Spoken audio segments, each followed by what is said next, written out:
So the topic of our presentation today is titled Backdooring the Lottery and Other Security Tales from Gaming. So the overview of the talk, we'll go through some introductions, just first who we are so you get some context, what has happened since 2011, and why that date's important to me is it's the last time I was here speaking at DEF CON about iGaming security issues. Give a brief historical overview of some attacks and how the focus has switched from the physical to now more on the logical side. And then probably what's most interesting, and what Evan's going to spend a lot of time talking about, is the Eddie Tipton case, how we discovered how he rigged the lottery, what Evan did to reverse engineer the code, etc. If time allows, we'll talk a little bit about the recent Russian slot attacks that, they were in Wired magazine recently, and the report is coming out with another story in a couple weeks, and then we'll try to wrap everything up. So first, one slide about who my company is, since they paid for us, Senate International. Look us up. Always looking to talk to people. Who I am. My name's Gus Fritschie. I'm a CTO of Senate International, and about 5 years ago, after my presentation on iGaming, I transitioned a significant portion of our practice into the gaming sector because I just found it more interesting than doing the government work that we had been focusing on. And now I'm pretty proud of what we've been able to do and the client base we have going across from lotteries to tribal casinos, corporate casinos, daily fantasy sports, etc. Hey, so I'm Evan. I work for Gus. I live in What? Oh. Work with me. Yeah, I work with Gus. So I live in DC. I have like a Linux distro. It's a small one. I do like reverse engineering and stuff. And in my free time, I hike and climb, and I live in a van too. So here's my van. It's but yeah, his. So Evan limited me to only 2 memes. So this is one of them. So this is not going to be a super technical talk, but then again, it's Sunday, the last day of DEF CON. I'm sure there's been a ton of great, highly technical talks. It's more of a story talk, but Evan definitely does get into the details with the code, which I think, those of you who are interested in that subject should find pretty interesting. So what has happened since 2011? First, just by a show of hands, how many people saw my last one on iGaming security? I was just curious who attended. So a handful of people. So the good news for all of us online poker players is we got paid back our money from the sites that got shut down for the most part. So that's obviously a good thing. But what we have seen happen is not a lot of movement in iGaming. The green illustrates the states where iGaming is legal. So really we only have 3, Nevada, Delaware, and New Jersey. The yellow is pending legislation. Why I find this slide interesting is, even though it's a small number, it shows that the attack footprint is expanding. And I think if I don't have a slide, but if I showed a slide of where it shows where land-based casinos are legal, you would also see that expanding. We have tons of states even 5 years ago that have casinos that didn't used to have casinos. So we see the potential attack footprint expanding. Is there a question? What is iGaming? Quickly. Sorry, iGaming, online poker, online slots, gambling basically online. The Caesars and other companies, they like to call it gaming because gambling has a bad sound to it. Thank you. So this sector has not been immune to security incidents, just like any other sector that you read about in the news. I'm not going to talk about any of these in any detail. I just picked a random sampling of some of the breaches that have been disclosed. And of course, as you know, there's plenty other breaches that occur that never get disclosed, that we don't hear about. So this is obviously an area that needs to be secured. And I think when it comes to the public's the trust and the integrity of gaming is extremely important, because without that you don't really have a solid business model. With the Las Vegas Sands, I do find this interesting. This happened in December of 2014. If you didn't read about it, I'm not going to spend a lot of time, but this occurred to arguably the world's most profitable gaming organization. They make millions and millions of dollars. And at this point in time, where the breach occurred, they had a very small IT security staff. haven't done any work with Las Vegas Sands, so I can't speak to their size of their staff now, but I understand it's increased a lot, and they put a lot more money into securing those environments. But the way this breach occurred was, just to show you how easy it was just a development server that was stood up on the perimeter that they didn't know about, or they knew about, but it was used as a foothold, and then they pivoted inside and they just ran havoc, destroying data. And it could have been a lot worse if they were more sophisticated and did not look to be destructive. So history. Let's get into some of the early attacks against slot machines. Not going to spend really too much time, so I want Evan to get to his piece, which I think is more interesting. But obviously in the earlier days, we had physical attacks with fake coins, yo-yoing with a coin on a string, pulling it back out, attacks against the banknote validators when those started getting installed. And then we have Tommy Carmichael here, who came up with a couple of inventions, or devices, I should say, that allowed him to commit fraud with a monkey paw, which he was sort of able to use to jam up there and release the coin hopper. And then, of course, with the light wand, which manipulated the sensors and allowed the money to come out of the machine without being won. So these, we saw these early attacks were more physical in nature. And another physical attack that we saw that happened in 1980, and my partner in the lottery sector, Herb Delahanty, wrote about this in his book, and it was also made into a movie. I don't think a very good one, but it was there. And they weighted the balls, so they weighted the 6s and 4s, and this obviously was able to happen because you had collusion between multiple parties.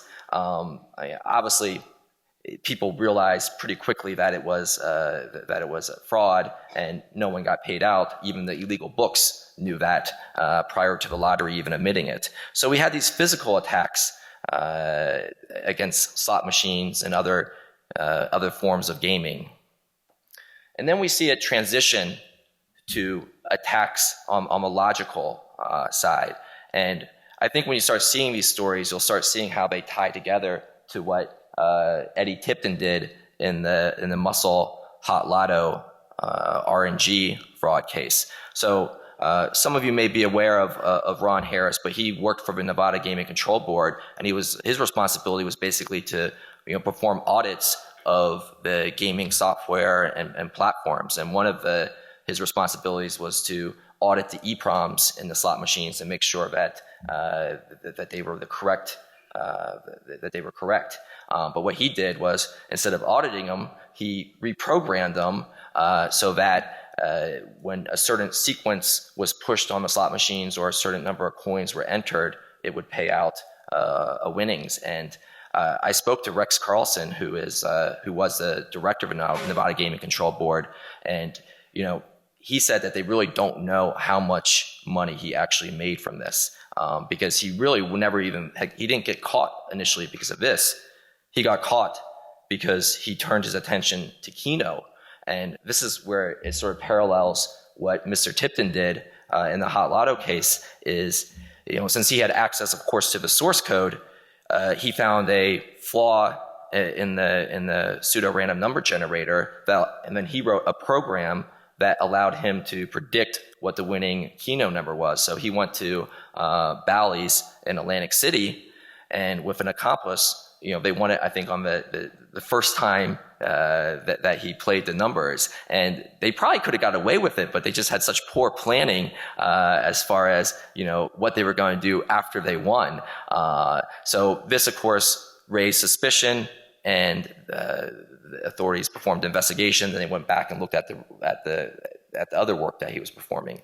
So what we see individuals with trust who were trusted to perform these reviews and had access to these devices. And this will parallel what happened with Eddie. And one last example from a technical perspective, and I talked about this in my last presentation, but this was from the Absolute Poker Ultimate Bet super user scandal, where the owner of the site, I guess I should say alleged, because it was never actually 100% proven, but he had convinced one of the programmers that he needed a backdoor into the program so he could see players' hole cards, because he thought his whole idea was that there was cheating and only he could figure out if they were really cheating. But he proceeded to use this backdoor in the poker software to illegally win about $20 million from players. And this graph shows the individual, one of the accounts, and you can see that he's way off there as far as the norm from a winning percentage. So once again, we have examples from Ron Harris with the Kino, being able to access the source code and find weaknesses. Here we have an example placing another backdoor in a system, allowing cheat and fraud to occur in the poker. So now I'm going to turn it over to Evan, where he's going to get into the current events and what I think is the most interesting topic of this talk. All right, cool. So this is my first talk, by the way. So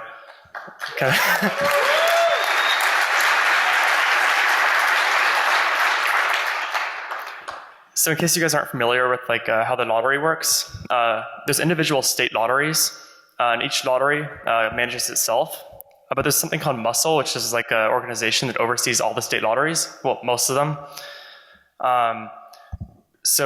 Back in 2005, was it? Or was it 2004?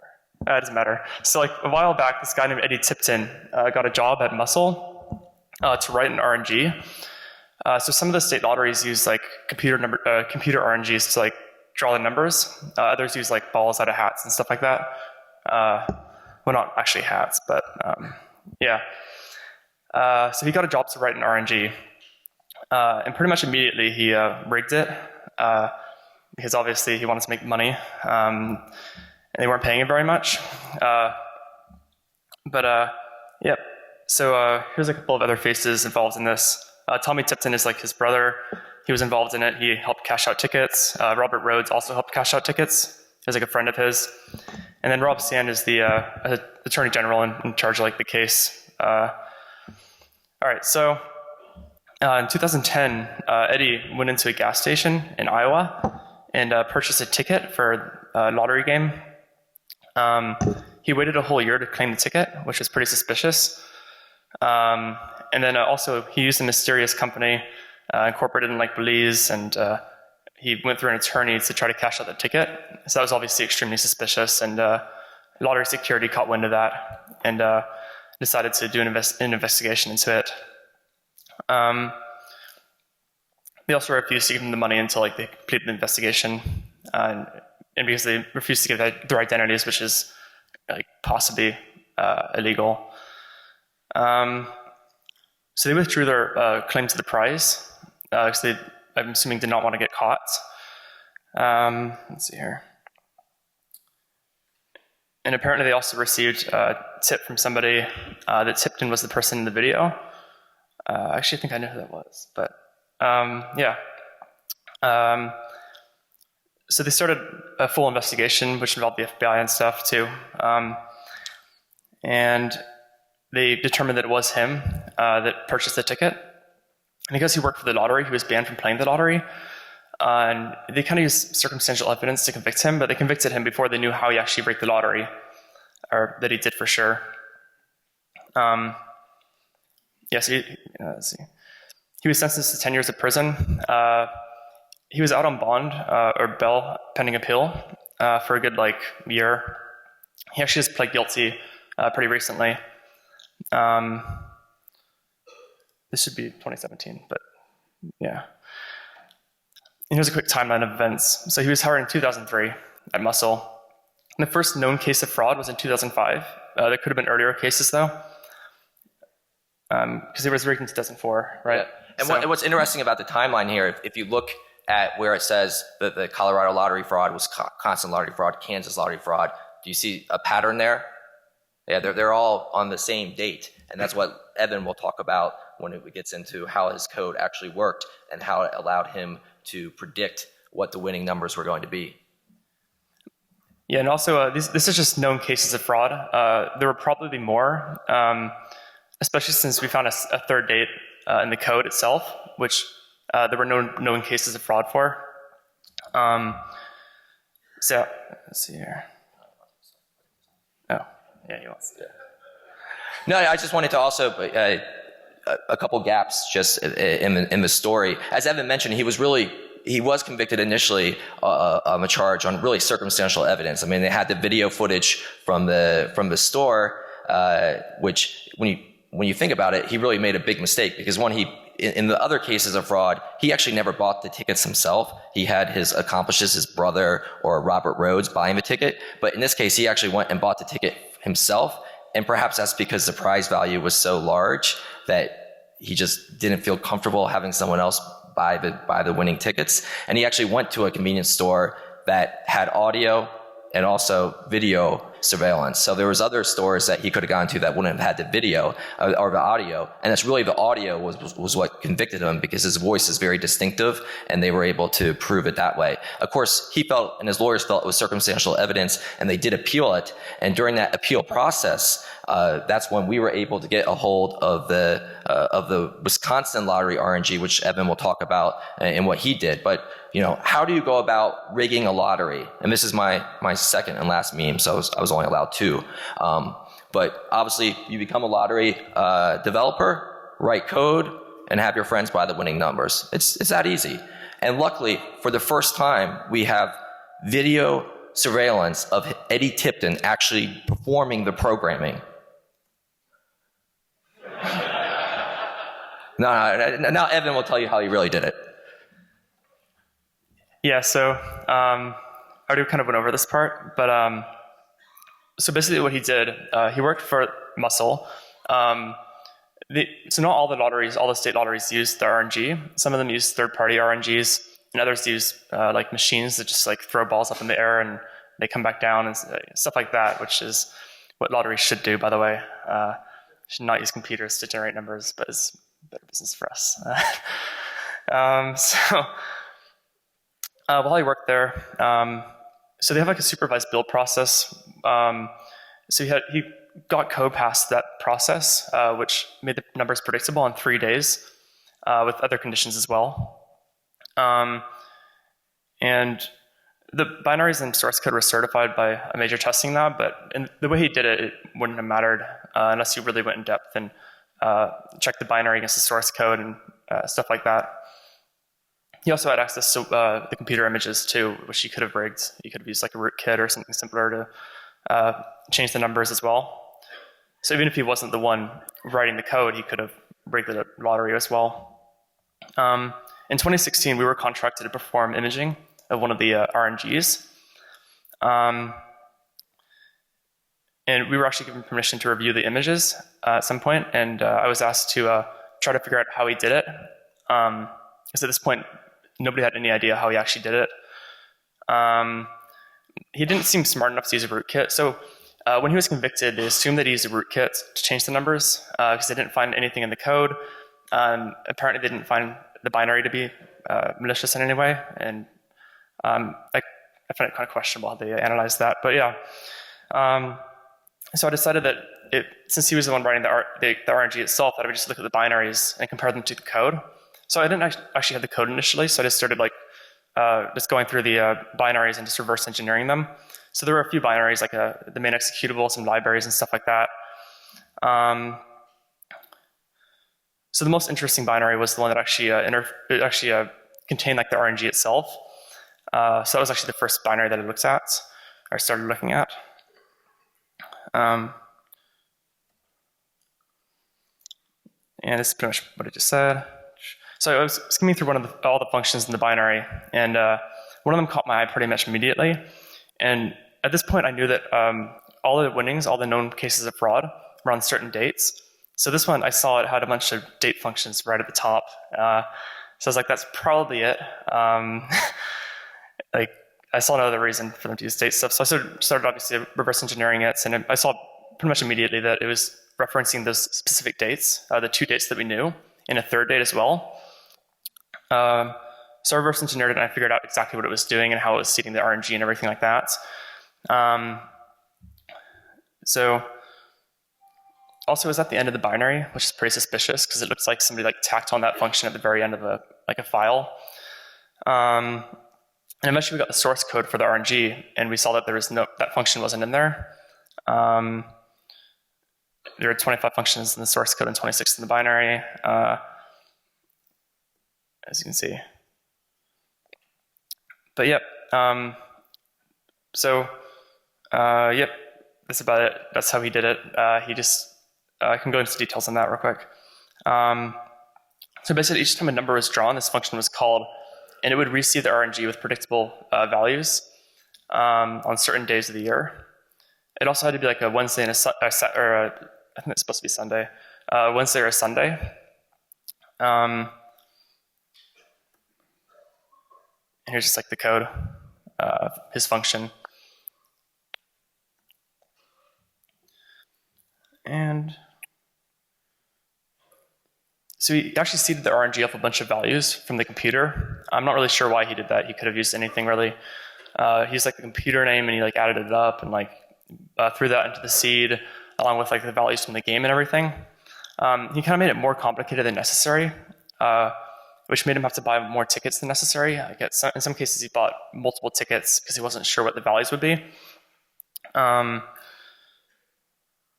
Yeah.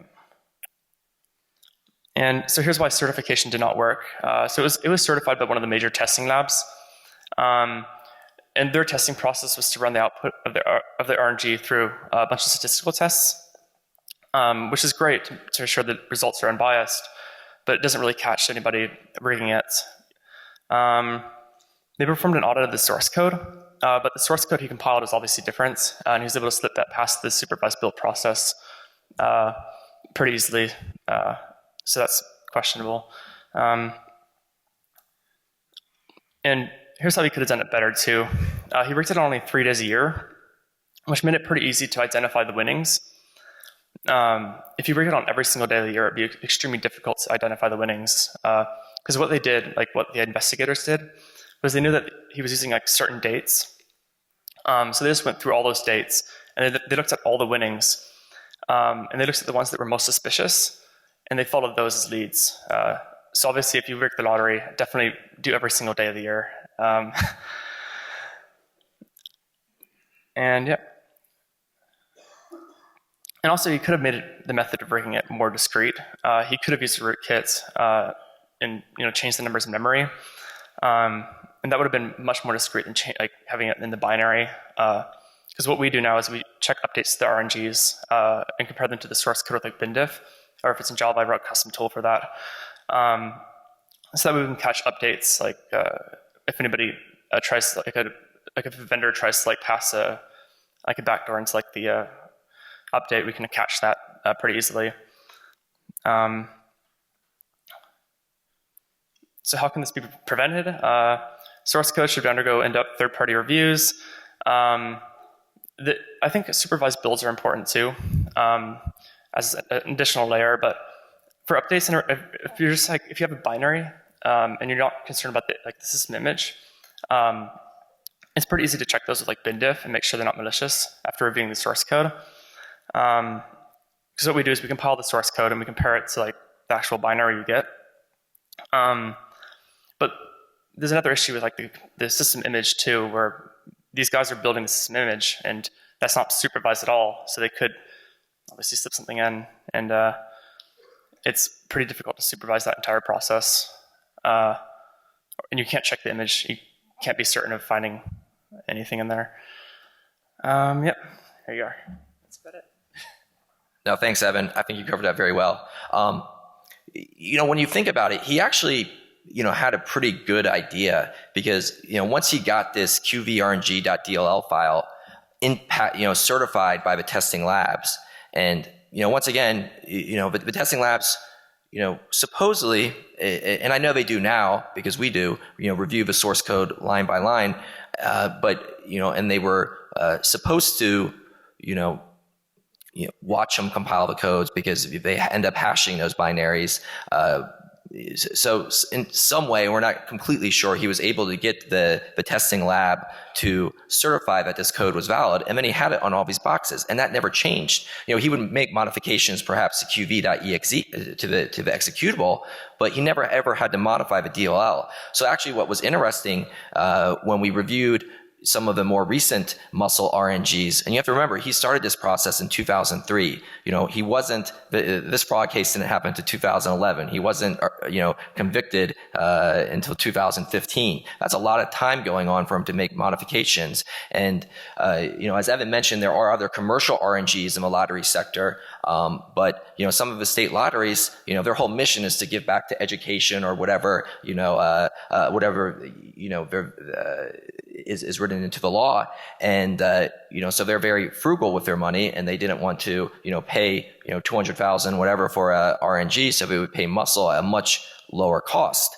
So you had all these RNGs being used in other states. And when we reviewed some of the other ones in other states, at least the ones where we could get the images to, it was interesting because the executable was not calling the qvrng.dll. Correct, Evan? Yeah, the newer one. So somewhere along the line, I think he got scared or nervous, perhaps after his jackpot win, and switched to code so people wouldn't even look at that qvrng.dll. And maybe his plan was, once things die down, he could just call it again in the future. Well, so I think he left the binary on there when he updated. I think he just left it on there, to be honest. There's been some speculation that he had left it on there to switch back in the future, but I think he just left it on there like when he updated. He never deleted it. Be honest. Yeah, there's different theories for why he did that. But in the end, I think it's a case of where we see breakdowns in a couple different areas, and probably the most obvious and basic is that the separation of duties. Here you had somebody who was the director of security of Muscle, who was a lead programmer. He had physical access to the boxes. He had everything. And to give Muscle credit now, they have completely revamped their entire process, and their operational management and technical controls are 100 times better than they were when this fraud was committed. So we can probably definitely go into more detail and talk later about the Tipton case outside. If you guys have specific questions for Evan, get into the weeds of it. Let's just check on time here. Oh, we got plenty of time. I felt we rushed because I was nervous about the video issues in the beginning. So the Russian slot machine hacking, and this sort of ties everything back to the present. We talked about Ron Harris back in the mid-1990s. We have the iGaming, the Ultimate Bet, Absolute Poker, fraud. We have this Tipton case, and here we have this Russian slot machine hacking, which is a very good article, which I'm sure most of you read because it was widely tweeted, at least in my Twitter feed. And I give a link to it there. And also, Willie Allison of World Game Protection Conference, he was also quoted in that article. And World Game Protection Conference is a conference here in Vegas in the December timeframe that pretty much focuses on physical security, but he's broadened it, and he has some inside information as far as how this fraud occurred as well. But basically, just to rehash the story and tie it back in 2009, when Putin made gambling illegal in Russia, there was this flood of slot machines on the black market. So some of them, or a lot of them, were sold to other casinos, but some found their ways into the hands of the Russian mafia, and they ended up reverse engineering. Well, I'll get to that piece of it, what they did. But in 2011, some casinos in Europe were noticing some suspicious payouts, and then in 2014 in Missouri, they noticed really unusual and high payouts on some particular slot machines. So they started investigating this, and this is where you have compensated controls and other pieces actually worked to end up detecting the fraud. It was they had to go back to the physical surveillance cameras and tie this all together. But these individuals, they came back and they were later arrested in Missouri, and then some more were arrested in Singapore last year. But what did they do? They reverse engineered, similar to what Evan did with the code, but they reverse engineered the software the binary on the slot machines, and they found a weakness in the PRNG. So then what the guys would do is they would take a video of a certain number of spins. 20, I say 24 there, but it varied. And that data was transmitted back to their comrades back in Russia, where they were using very high powerful computers to process this data, send it back to them. They had an app on their phone, which would then vibrate a couple seconds, milliseconds before they were supposed to hit the button. And it wasn't always successful, but it did result in a much higher payout. So this is an example where we have a case where there was a weakness in the computer programming in the RNG. This wasn't built on purpose. It was just a mistake that the developers made. This vulnerability, impacted a particular vendor, Aristocrat, I believe, on their older versions. But the claim now is, and I think not to steal the reporter's thunder, but that they claim to have working code for even more modern slot machines, and they're threatening to release this code to the general public. They were trying to blackmail Aristocrat, I believe, but so far that hasn't worked. But it'll be interesting to read the story when that comes out. So we talked about some issues here in a lot of different sectors. What can casinos and operators do to better protect themselves? I think it's no different than any other industry, from healthcare to banking. We get caught in this trap of compliance. We got to be compliant. We got to be compliant. We got to be compliant. And we waste a lot of money on paper doing that. But we have to understand, and I know I'm preaching to the choir, that compliance does not equal security. And when I first got into working with casinos and other gaming operators, I went in there thinking, wow, these guys are going to be super secure. You see all the movies, Ocean's 11, they got all this surveillance cameras, and they are very good from a physical perspective for the most part.